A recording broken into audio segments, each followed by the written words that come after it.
जय हिंद दोस्तों, आज हम लोग पुनः उपस्थित हुए हैं अपने साइंस वाले सेशन को आगे बढ़ाने के लिए। तो आप लोग लगातार अपनी मेहनत को जो है कि नए नए आयाम प्रदान करते रहिएगा, जिससे कि एग्जाम का जब शुरुआत होगा तो आपके अंदर एक नया जोश और ऊर्जा रहेगा किसी भी एग्जाम को जो है कि क्वालिफाई करने के लिए। तो चलिए बिना कोई देरी के हुए आज के सेशन को हम लोग शुरुआत कर रहे हैं। तो आज का पहला सवाल आप लोगों के बीच हम लोग रख रहे हैं, आप लोग समझने का प्रयास कीजिएगा। पृथ्वी पर किसी पिंड का द्रव्यमान 80 केजी है तो चंद्रमा पर उसका द्रव्यमान कितना होगा? तो आप लोग को बता दे कि एक होता है पृथ्वी, और पृथ्वी का एक उपग्रह के रूप में चंद्रमा काम कर रहा है। कौन काम कर रहा है? चंद्रमा। यानी कि पृथ्वी हो गया, एक चंद्रमा हो गया। तो पृथ्वी पर जो जी का मान होता है और चंद्रमा पर जो जी का मान होता है वो दोनों जगह अलग अलग मान होता है। यानी कि जैसे आप लोग को एक सूत्र पढ़ते होंगे W बराबर mg, W बराबर mg, यानी भार आपको निकालने के लिए, यानी वेट निकालने के लिए आपको दो चीज की आवश्यकता होती है, एक मास का, एक ग्रेविटेशन का। यानी W बराबर mg, यानी कि W बराबर mg यानी मास या ग्रेविटेशन। इसका मतलब अगर किसी भी जगह का अगर हम भार का मान बढ़ाना है तो हमें जी का मान को बढ़ाना पड़ेगा। यानी छोटी वाले जी के मान पर आपका बड़ी W का मान निर्भर करता है, यानी वेट का मान निर्भर करता है। यानी W बराबर mg, इससे क्या होगा कि आपका न्यूमेरिकल भी बन जाएगा अगर आप इसको ध्यान में रखते हैं तो। यानी कि आपको दे देगा कि यदि किसी वस्तु का द्रव्यमान 5 केजी है और छोटी जी का मान आप ले लीजिए 10 मीटर पर सेकंड स्क्वायर, तो आप इन दोनों को अगर गुणा कर दीजिएगा तो उस जगह का आपका भार आ जाएगा। किसका मान आ जाएगा? भार आ जाएगा। आप लोग याद रखने का प्रयास कीजिएगा। तो आप लोग को बता दे कि पृथ्वी पर जो जी का मान होता है और चंद्रमा पर जो जी का मान होता है दोनों अलग अलग होता है, क्योंकि छोटी जी का मान आपका जगह जगह पे चेंज होते रहता है। तो आप लोग को बता दे कि चंद्रमा पर जी का मान अगर 1 है तो पृथ्वी पर 6 है। पृथ्वी पर कितना है? 6, क्योंकि पृथ्वी का 1/6 जी का मान होता है चंद्रमा पर। कहां पर होता है? चंद्रमा पर। तो आप लोग याद रखिएगा। इसका मतलब आप बता सकते हैं कि जरूर पृथ्वी का और चंद्रमा पर जो भार होगा उसका मान अलग अलग होगा। समझ में आ गया? यानी मान लीजिए अगर पृथ्वी पर किसी वस्तु का भार, पृथ्वी पर अगर किसी वस्तु का भार अगर मान लीजिए 36 केजी है तो पूछेगा चंद्रमा पर कितना है, जिसका 1/6 निकाल दीजिएगा, यानी 6 केजी आ जाएगा। कितना आ जाएगा? 6 केजी आ जाएगा। आप लोग आराम से निकाल लीजिएगा। और आप लोग को बता दे कि अगर आपसे पूछे कि अगर चंद्रमा पर किसी वस्तु का द्रव्यमान 10 केजी है तो इसका द्रव्यमान चंद्रमा पर कितना होगा, तो वो भी 10 केजी मारिएगा। क्या मारिएगा? 10 केजी। क्योंकि आप लोग को पता है कि द्रव्यमान जो होता है वह सब जगह सेम होता है। द्रव्यमान कहीं भी बदलाता नहीं है, आपका बदलाता है भार। क्या बदलाता है? भार। याद रखिएगा। तो इसका मतलब बता सकते हैं आप कि पृथ्वी पर क्वेश्चन है कि पृथ्वी पर किसी पिंड का द्रव्यमान आपका 80 केजी है, तो बोल रहा है कि इसका द्रव्यमान जो है कि चंद्रमा पर कितना होगा, तो इसका आंसर भी कितना आएगा? 80 केजी। कितना आएगा? 80 केजी। ये सब चीज आपको बता चुके हैं, याद रखिएगा। और आपको बता देते हैं भार हो गया और बल हो गया, दोनों का SI मात्रक न्यूटन होता है। क्या होता है? न्यूटन। और आपको बता देते हैं कार्य होता है और ऊर्जा होता है, दोनों का SI मात्रक जूल होता है। क्या होता है? जूल होता है। और कार्य का SI मात्रक जो होता है, कार्य का SI मात्रक होता है अर्ग। कार्य का SI मात्रक होता है अर्ग। और बल का कार्य का SI मात्रक, कार्य का CGS मात्रक होता है अर्ग। कार्य का CGS मात्रक अर्ग होता है और कार्य का SI मात्रक जूल होता है। इसीलिए होता है 1 जूल बराबर 10⁻7 अर्ग। 1 जूल बराबर 10⁻7 अर्ग। उसी तरह से बल का CGS मात्रक डाइन होता है। क्या होता है? डाइन। और बल का SI मात्रक न्यूटन होता है। इसीलिए होता है 1 न्यूटन बराबर 10⁵ डाइन के बराबर होता है। आप लोग को पता है। चलिए हम लोग आगे बढ़ते हैं। अगला क्वेश्चन आप लोग को बताना है, और आप लोग को पता ही है कि चंद्रमा का आपका जो होता है प्लान वेग का मान होता है 2.37 चंद्रमा का। पृथ्वी का 11.2 होता है और सूर्य का 42 होता है। सूर्य का 42 होता है, आप लोग को पता है। चलिए आगे बढ़ते हैं। पदार्थ की मात्रा का SI यूनिट क्या है? मोल। पदार्थ की मात्रा का SI यूनिट मोल है। क्या है? मोल। और 1 मोल का जो मान होता है आपका वो वही होता है जिसको हम लोग एवोगाड्रो संख्या कहते हैं। यानी कि 6.022 गुना 10⁻23, यानी 6.022 गुना 10⁻3 1 मोल का मान हुआ, या इसी को कहते हैं एवोगाड्रो संख्या। क्या कहते हैं? एवोगाड्रो संख्या। याद रखने का प्रयास कीजिएगा। चलिए आगे बढ़ते हैं। अगला क्वेश्चन, ध्वनि का संचरण किस माध्यम में नहीं होता है? तो ध्वनि का संचरण जो है उसका निर्वात में नहीं होता है। किस माध्यम में नहीं होता है? निर्वात में नहीं होता है। आप लोग याद रखने का प्रयास कीजिएगा।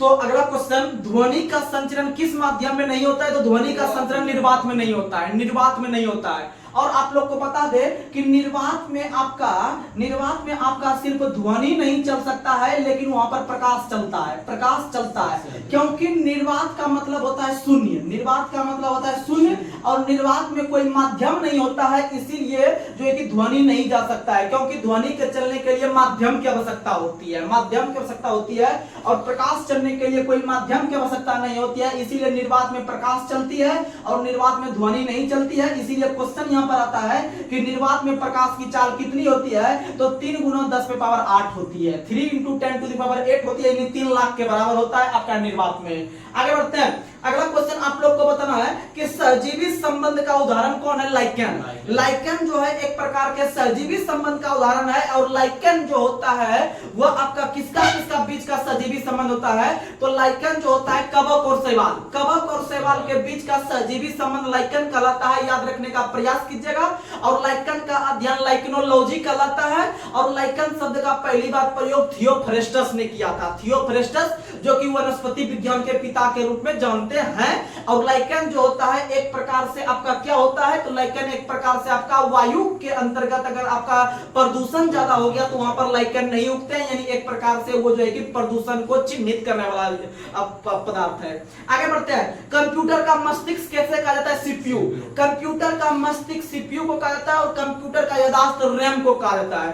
कंप्यूटर का अगर मस्तिष्क पूछे, अच्छा से कंप्यूटर का अगर मस्तिष्क पूछे तो मारेंगे किसको? तो ये मारेंगे सीपीयू को। और कंप्यूटर का अगर याददाश्त पूछे तो मारेंगे रैम को। किसको मारेंगे? रैम को। और रैम का फुल फॉर्म होता है रैंडम एक्सेस मेमोरी, और इसका होता है सीपीयू का जो होता है वो होता है central processing unit, central processing unit याद रखिएगा, सीपीयू यानी मस्तिष्क हो गया। अगला क्वेश्चन आप लोग को बताना है, सेरीकल्चर में किसका अध्ययन करते हैं? रेशम कीट का। सेरीकल्चर में रेशम कीट हो गया, एपीकल्चर में मधुमक्खी हो गया, उसके बाद वर्मी कल्चर में केचुआ हो गया, वर्मी कल्चर में केचुआ हो गया, तो आप लोग ये याद रखिएगा। अगला क्वेश्चन आप लोग को बताना है, सापेक्षता का सिद्धांत किसने दिया है? आइंस्टीन ने। सापेक्षता का सिद्धांत आइंस्टीन ने दिया है, और इसी को अपेक्षता का सिद्धांत कहते हैं, इसी को थ्योरी ऑफ रिलेटिविटी कहते हैं। और यह जो दिया था, इसी को हम लोग जो है कि आगे प्रकाश विद्युत प्रभाव भी बोल सकते हैं तरीका से, क्योंकि आइंस्टीन ने ही दिया था। और प्रकाश विद्युत के प्रभाव के खोज के लिए ही आइंस्टीन को 1921 ईस्वी में नोबेल पुरस्कार मिला था, आप लोग याद रखिएगा, और आप लोग को यह सब चीज पता है। अगला क्वेश्चन, और यह जो होता है आपका सापेक्षता का सिद्धांत वो होता है E = mc², E = mc² होता है, याद रखने का प्रयास कीजिएगा। आगे बढ़ते हैं, अगला क्वेश्चन आप लोग को बताना है कि फादर ऑफ टेक्सोनोमी के नाम से किसे जानते हैं? तो फादर ऑफ टेक्सोनोमी के नाम से हम लोग लिनियस को जानते हैं। किसको जानते हैं? लिनियस को। कार्ल लिनियस को जो है कि वर्गीकी का पिता कहा जाता है, क्योंकि वो विभिन्न प्रकार के प्राणी जगत को अलग अलग चीज में बांटने का प्रयास किया था।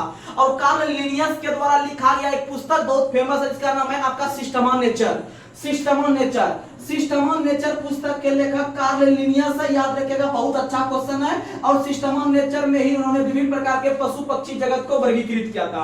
आगे बढ़ते हैं, और आपको बताते हैं 2 पुस्तक, एक बताते हैं आपको origin of life, origin of life, यानी अगर लाइफ आएगा लिखा हुआ तो लाइफ को ओपन करना है, क्या करना है? ओपन, यानी कि origin of life Oparin, origin of life Oparin. और ओरिजिन ऑफ स्पीसीज जो होता है चार्ल्स डार्विन होता है, ओरिजिन ऑफ स्पीसीज जो होता है चार्ल्स डार्विन होता है। और चार्ल्स डार्विन ने जो है कि नेचुरल सिलेक्शन का सिद्धांत दिया है, या फिर उसी को हम लोग कहते हैं प्राकृतिक चयनवाद, प्राकृतिक चयनवाद आपका जो है कि डार्विन ने दिया है। आगे बढ़ते हैं, अगला क्वेश्चन आप लोग को बताना है, NIU का फुल फॉर्म क्या होता है? तो NIU का जो फुल फॉर्म होता है वह होता है आपका network interface unit, network interface unit, network interface unit. आप लोग याद रखने का प्रयास कीजिएगा। थोड़ा खीरा खा लेते हैं, भूख लग गया है।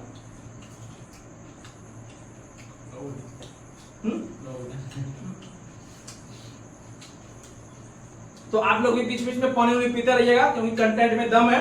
और जो भी लूसेंट सीरीज जो हम चलाए हुए हैं, आप लोग उसको आसानी से जो है कि कवर कीजिएगा, आपको जीके में कहीं कोई प्रॉब्लम नहीं आएगा, बस भरोसा रखिए अपने भाई पे।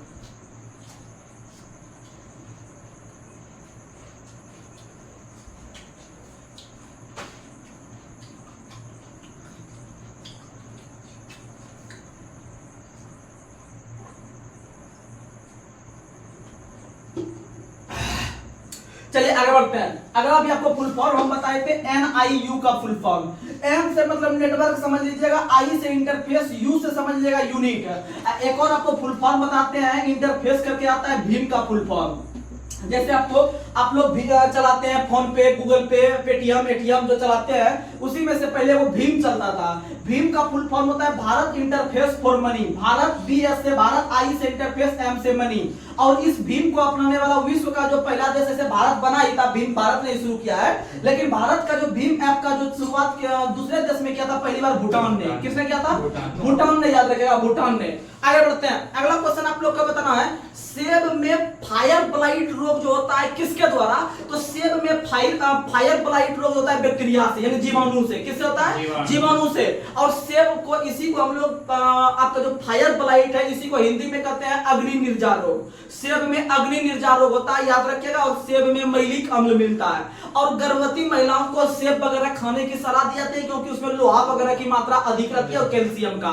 चलिए आगे बढ़ते हैं। अगला क्वेश्चन बताना है, चाल, दूरी, द्रव्यमान, आयतन। चाल, दूरी, द्रव्यमान, आयतन ये सभी अदिश राशि है। कैसा राशि है? अदिश राशि है। और संवेग हो गया, वेग हो गया, ये सब आपका कैसी राशि है? बल, घूर्ण हो गया, ये सब आपका जो है कि सदिश राशि है, सदिश राशि है। आगे बढ़ते हैं आप लोग। किस नियम अनुसार नियत ताप पर गैस का आयतन दाब के व्युत्क्रमानुपाती आता है? तो शुरू में आपको देखने के लिए मिल रहा है ताप, और ताप पे ही हम अंडा को बॉईल करते हैं। क्या करते हैं? बॉईल। यानी अगर शुरू में ताप देखने के लिए मिल रहा है तो मारेंगे बॉईल का नियम। अगर शुरू में दाब देखने के लिए मिलेगा तो आपको मारना है चार्ल्स का नियम। क्या मारना है? चार्ल्स का नियम, याद रखिएगा। ये कंटेंट है अपने आप में। आगे बढ़ते हैं। अगला क्वेश्चन, HTTP का पूर्ण रूप क्या होता है? तो HTTP का फुल फॉर्म होता है, आप लोग जब NTPC का एग्जाम दीजिएगा ग्रुप डी का, तो उसमें कंप्यूटर का फुल फॉर्म पूछता है बहुत। आपको भी सेट पढ़ाइए, एक दो फुल फॉर्म मिल जाएगा। तो HTTP का फुल फॉर्म होता है hyper text transfer protocol. Hyper text transfer protocol. और एक होता है HTML इसका होता है hyper text markup language. Hyper text markup language, याद रखिएगा। आगे बढ़ते हैं। ATP का फुल फॉर्म क्या होता है? यह सब क्वेश्चन NTPC का ही पूछा हुआ क्वेश्चन है, इसीलिए आप लोग अपना थोड़ा सा पैटर्न को बताइएगा। और फिर आपका जो RPF का एग्जाम होने वाला है उसमें भी क्वेश्चन आपका रहेगा, तो आप लोग आराम से कवर कीजिएगा। तो सुनिएगा, उसके बाद बताते हैं ATP। आप लोग को पता है हमारे शरीर में जो ऊर्जा का स्रोत है वो ATP है। ATP के फुटने से हमारे शरीर में ऊर्जा का निर्माण होता है। और ATP का फुल फॉर्म होता है adenosine triphosphate. Adenosine triphosphate, adenosine triphosphate, याद रखने का प्रयास कीजिएगा। आगे बढ़ते हैं। और हमारे शरीर में आपका ऊर्जा का जो शक्ति गृह कहलाता है, या फिर आपका जो कहलाता है आपका कोशिका का शक्ति गृह, वो माइटोकॉन्ड्रिया कहलाता है। माइटोकॉन्ड्रिया कहलाता है। और माइटोकॉन्ड्रिया का हिंदी नाम सूत्रकणिका होता है। अगर कहीं क्वेश्चन पूछ दे कि आपका निम्न में से कौन सा अंग हमारे शरीर में कोशिका का शक्ति गृह कहलाता है, ऑप्शन में माइटोकॉन्ड्रिया नहीं दिखेगा, हिंदी नाम दे देगा, तो सूत्रकणिका मारिएगा, सूत्रकणिका। आगे बढ़ते हैं। अगला क्वेश्चन अगर पूछेगा प्रोटीन की फैक्ट्री राइबोसोम। प्रोटीन की फैक्ट्री राइबोसोम। अगर पूछेगा हमारे शरीर में पुलिस के रूप में किसको जानते हैं, तो WBC को। WBC को पुलिस के नाम से जानते हैं। लेकिन यातायात प्रबंधक के नाम से हम लोग गोल्जी काय को जानते हैं, ये गोल्जी बॉडी को जानते हैं। आगे बढ़ते हैं। अगला क्वेश्चन, पित्त रस शरीर के किस भाग से स्रावित होता है? लीवर से। पित्त रस का पीएच मान जो होता है 7.7 होता है। और पित्त रस जो होता है वह अपने आप में क्षारीय होता है, क्योंकि इसका पीएच मान 7 से ज्यादा है, 7 से ज्यादा है। अगर क्वेश्चन पूछेगा कि पित्त कहां पर जमा होता है, तो पित्त जमा होता है पित्ताशय में। पित्त जमा होता है पित्ताशय में। या फिर अगर पूछेगा कि पित्त का स्राव कहां से होता है, तो पित्त का स्राव होता है यकृत से। कहां से होता है? यकृत से, याद रखिएगा। चलिए हम लोग आगे बढ़ते हैं। अगला क्वेश्चन आप लोग को बताना है, Thumba equatorial rocket launching station जो है वह क्यों प्रसिद्ध है? क्योंकि वह भारत के जो है कि भूमध्य रेखा से लगभग नजदीक है। आप लोग को पता है, आप लोग को पता है थुम्बा जो रॉकेट लॉन्चिंग स्थान है वह केरल में है। कहां में है? केरल में। थुम्बा रॉकेट जो संस्था है वह केरल में है। और केरल का एक शहर, जब हम ज्योग्राफी का क्लास ले रहे थे पिछले दिन, तो उसमें से आपको बताए थे एक शहर केरल का त्रिवेंद्रम। त्रिवेंद्रम जो शहर है यह भूमध्य रेखा के सबसे नजदीक पड़ता है। भूमध्य रेखा से यह त्रिवेंद्रम शहर लगभग 950 के प्रॉक्स है, 950 किलोमीटर के प्रॉक्स है। यानी भारत का अगर देखते हैं दूरी, तो सबसे नजदीक स्थान त्रिवेंद्रम से ही पड़ता है आपका भूमध्य रेखा का, क्योंकि भूमध्य रेखा 0 डिग्री पे है। और भारत का जो स्थिति है वह 23.5 डिग्री के प्रॉक्स बीचों बीच है। और 23.5 डिग्री से कम आपका साउथ का त्रिवेंद्रम शहर पड़ेगा, लगभग नजदीक में पड़ेगा त्रिवेंद्रम। इसीलिए त्रिवेंद्रम में ही पता है आप लोग को कि एक थुम्बा को रखा गया, यानी रॉकेट से लॉन्चिंग सेंटर को रखा गया है। तो याद रखिएगा ये केरल में है। कहां में? केरल में। और थुम्बा का रॉकेट संस्था का स्थापना 1963 में हुआ है। थुम्बा रॉकेट संस्था का स्थापना 1963 में हुआ है। आप लोग याद रखने का प्रयास कीजिएगा। आगे बढ़ते हैं। अगला क्वेश्चन आप लोग को बताना है, अब श्रीहरिकोटा आंध्र प्रदेश में है। और जो आपका डीआरडीओ जो करता है आपका विभिन्न प्रकार का प्रक्षेपित वो करता है आपका श्रीहरिकोटा, ये आपका उड़ीसा का जो व्हीलर द्वीप है जिसको हम लोग डॉक्टर एपीजे अब्दुल कलाम द्वीप करते हैं, वहां से ही वो छोड़ने का प्रयास करते हैं। आगे बढ़ते हैं। अगला क्वेश्चन बताना, सर्वग्राही रक्त समूह किसे कहते हैं? एबी को। सर्वग्राही एबी को कहते हैं, सर्वदाता ओ को कहते हैं। सुनिएगा, सर्वदाता, सुनिएगा, सर्वदाता, सर्वदाता हम लोग ओ को कहते हैं, और सर्वग्राही जो कहते हैं वह एबी को कहते हैं। एबी को कहते हैं, सुनिएगा, सर्वदाता ओ को कहते हैं, सर्वग्राही एबी को कहते हैं। इसका मतलब एक क्वेश्चन यहां से याद रखिएगा कि ओ जो ब्लड ग्रुप होता है उसमें एंटीबॉडी मिलता है। क्या मिलता है? एंटीबॉडी मिलता है। जब ओ में एंटीबॉडी ले लिया तो एबी ने एंटीजन लेगा। क्या लेगा? एंटीजन। तो याद रखिएगा, आप याद रखिएगा एंटीबॉडी यानी एंटीबॉडी ओ, यानी जब आप बॉडी बनाते हैं तो यहां पर देखते होंगे कि यहां पर ओ टाइप का निकलता है। बच्चा हम लोग इसमें मारते थे, ये फूल जाता था मेढक की तरह, ऐसे जो है कि आप लोग को पता है। इसका मतलब इस तरह फूलता था, यानी कि आपका बॉडी फूल रहा है इस तरह, यानी कि एंटीबॉडी ओ, एंटीबॉडी ओ में मिलता है। और जब एंटीबॉडी ओ हो गया एंटीजन एबी में मिलेगा। इसीलिए क्वेश्चन आता है कि निम्न में से कौन से ब्लड ग्रुप में एंटीबॉडी नहीं पाया जाता है? तो पाया जाता है भैया ओ में, तो नहीं पाया जाता है एबी में। अगर दूसरा क्वेश्चन पूछेगा निम्न में से किसमें नहीं पाया जाता है एंटीजन, तो एंटीजन ओ में नहीं मिलता है, एबी में मिलता है। समझ में आया? यानी आपको याद रखना है कि किसमें मिलता है, कौन कौन, और नहीं मिलेगा आप उल्टा कर सकते हैं, कोई बड़ी बात नहीं है। आगे बढ़ते हैं। और ब्लड ग्रुप का खोज जो किया है वह कार्ल लैंडस्टीनर ने किया है। ब्लड ग्रुप का खोज याद रखिएगा, ब्लड ग्रुप का खोज पक्का पक्की 1900 में लैंडस्टीनर ने किया था। उसके बाद 1928 ईस्वी में आप लोग को पता है रक्त परिवहन का खोज, रक्त परिवहन का खोज विलियम हार्वे ने किया है। विलियम हार्वे ने किया है। वहीं अगर हम बात करते हैं आपका जो है कि आपका रिसर्च नाम के बंदर में जो कि आपका ब्लड ग्रुप का खोज कर सकते हैं, या फिर आपका रक्तदान का जो खोज किया था रिसर्च नाम के बंदर में, वो 1940 में लैंडस्टीनर ने किया था। लैंडस्टीनर एवं बीनर ने किया था, याद रखिएगा। आगे बढ़ते हैं। और रक्त का अध्ययन हेमेटोलॉजी कहलाता है, और हेपेटोलॉजी यकृत का अध्ययन कहलाता है। मस्तिष्क का अध्ययन फ्रेनोलॉजी कहलाता है। हड्डी का अध्ययन ऑस्टियोलॉजी कहलाता है। मांस का अध्ययन मायोलॉजी कहलाता है। कान का अध्ययन ओडोलॉजी कहलाता है। नाक का अध्ययन राइनोलॉजी कहलाता है। आप लोग ये याद रखिएगा। वृक्क का अध्ययन आपका जो है कि क्या कहलाता है? वृक्क का अध्ययन आपका नेफ्रोलॉजी कहलाता है। और आपका तंत्र का अध्ययन न्यूरोलॉजी कहलाता है। अगला क्वेश्चन, हमारा शरीर का पीएच रेंज कहां से कहां तक काम करता है? तो याद रखिएगा वह काम करता है आपका 7 से 7.5, 7 से 7.5, या कहीं कहीं दे देगा आपको 7.35 से लेके 7.45 तक, यानी 7.5 तक आपको अप्रॉक्स याद रखना है। अगला क्वेश्चन आप लोग को बताना है, नींबू के रस का पीएच मान 2.2, नींबू का रस का पीएच मान 2.2, और सिरका का 2.4, और फिर आपका शराब का 2.8, मूत्र का 6 हो गया, और 6.4 जो होता है 4 यानी 4 यानी चाट यानी दूध चाट, यानी कि दूध का हो गया 6.4, और लार का हो गया 6.5, लार का हो गया 6.5, और फिर आपका 7 के बराबर हो गया आपका वर्षा का जल का पीएच मान 7 के बराबर होता है। अगर हम बात करते हैं आपका जो है कि आपका कितना से कम होने पे अम्ल वर्षा कहलाता है, तो वो होता है 5.6 से 5.6 से कम होने पर अम्ल वर्षा, और 5.5 से कम होने पे आपका मुंह का पीएच मान जब 5.5 से कम होगा तो दांत का क्षरण होना शुरू हो जाएगा। आगे बढ़ते हैं। विटामिन B1 की कमी से कौन सा रोग होता है? बेरी। विटामिन B1 की कमी से बेरी। विटामिन सी की कमी से आपका क्या होता है? तो विटामिन सी की कमी से कौन सा रोग होता है? तो याद रखिएगा विटामिन सी की कमी से अस्कर्वी रोग होता है, और वह जो होता है उसका रासायनिक नाम है एस्कॉर्बिक एसिड। क्या नाम है? Ascorbic acid. और बीमारी कौन सा होता है? अस्कर्वी। कौन सा बीमारी होता है? अस्कर्वी। विटामिन सी की कमी से अस्कर्वी रोग होता है, और एस्कॉर्बिक एसिड उसका जो है कि रासायनिक नाम होता है। और विटामिन सी जो है वो हमारे मूत्र में मिलता है। कहां में मिलता है? मूत्र में मिलता है। लेकिन विटामिन सी का सबसे उपयुक्त जो उसका वो है आपका प्राकृतिक स्रोत मिलने का वो आंवला है। आगे बढ़ते हैं।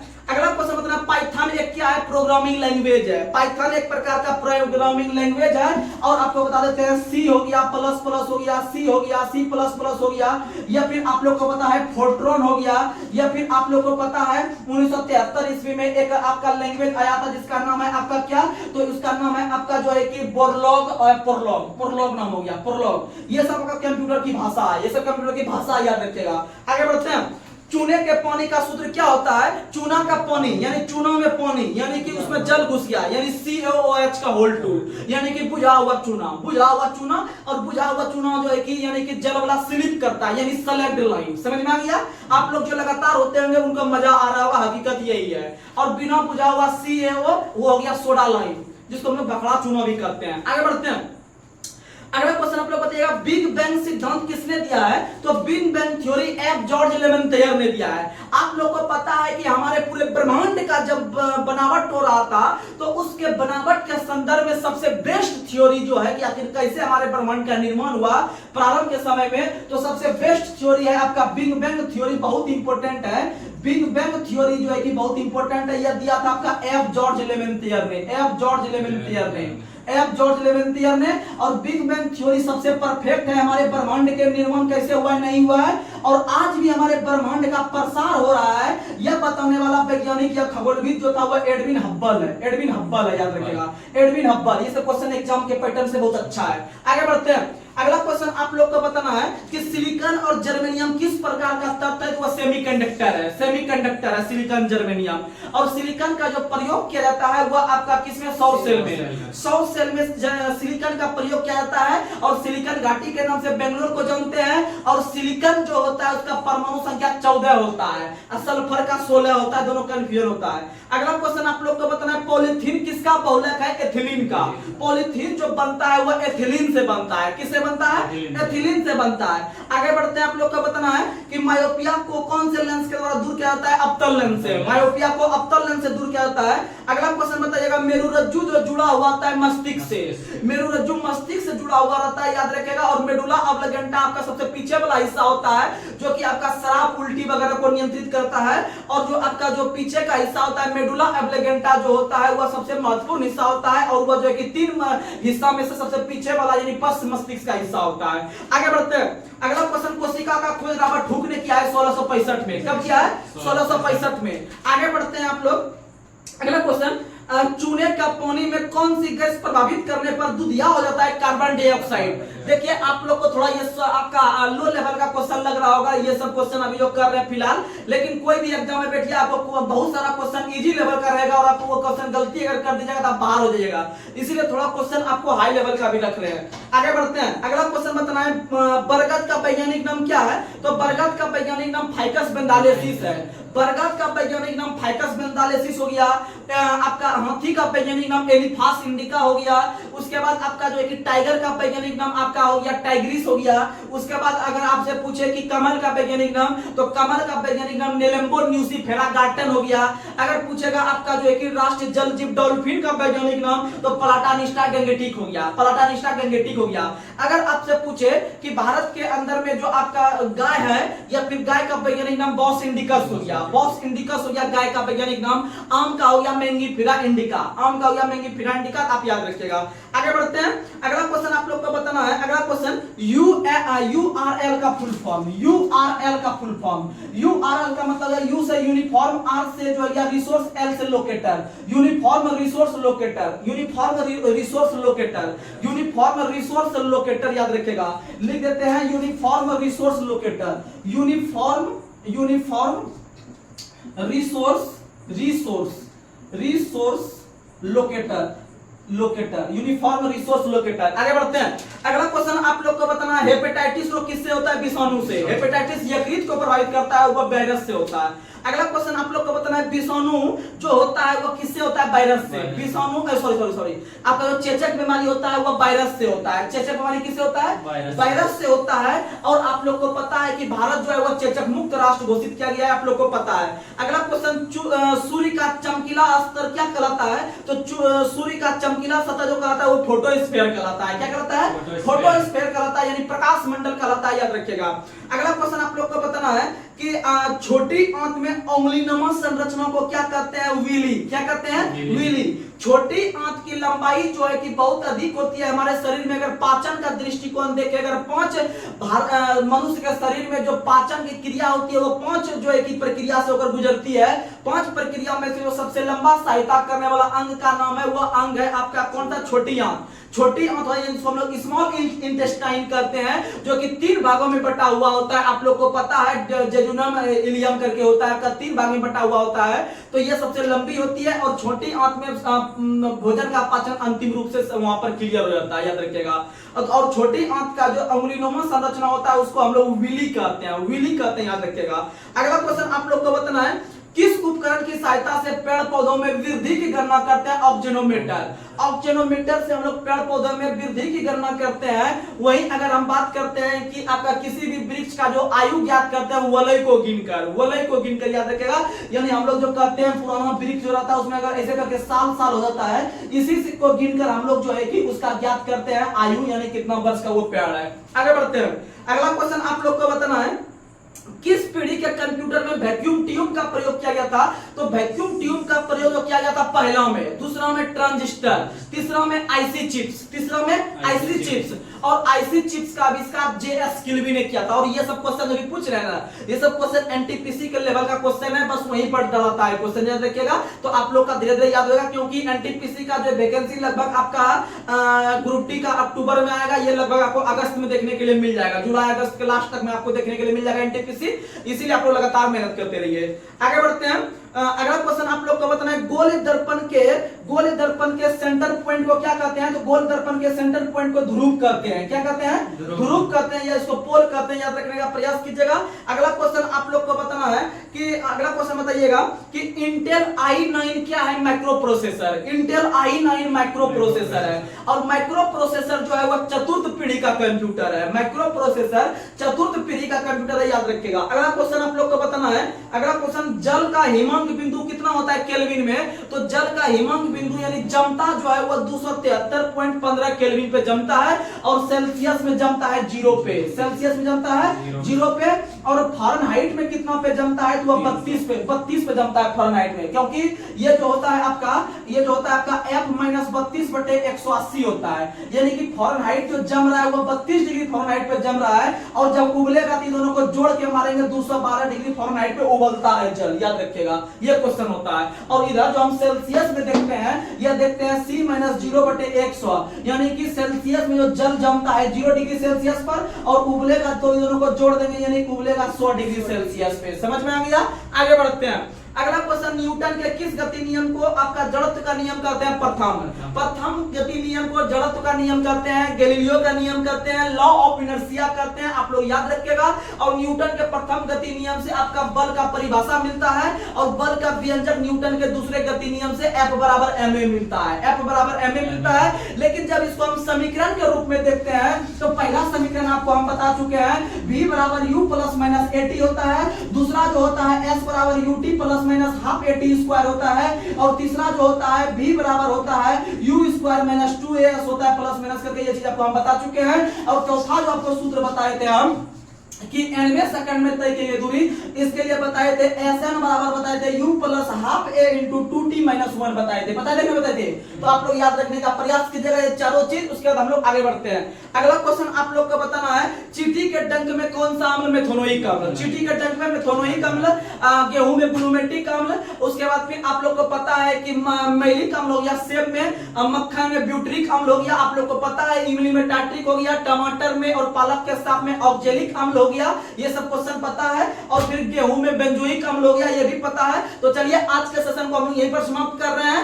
और आज का लेवल थोड़ा सा हम इजी रखे थे, क्योंकि आपका माइंड भी फ्रेश होना आवश्यक है, क्योंकि इजी क्वेश्चन भी एग्जाम में, क्योंकि ऐसा नहीं है कि मेरे पास सारा छात्र एलपी का जुड़ा हुआ है, तो एलपी का भी जुड़ा हुआ है, लेकिन अधिकतर छात्र जो है कि आपका एनटीपीसी का भी है, आरपीएफ का भी है, फिर आपका एसएससी जीडी का भी है। इसीलिए हम सारा को ध्यान में रखते हुए चलते हैं। A to Z syllabus complete होगा, बस आप लगातार बनकर रहिएगा। तब तक के लिए जय हिंद, जय भारत।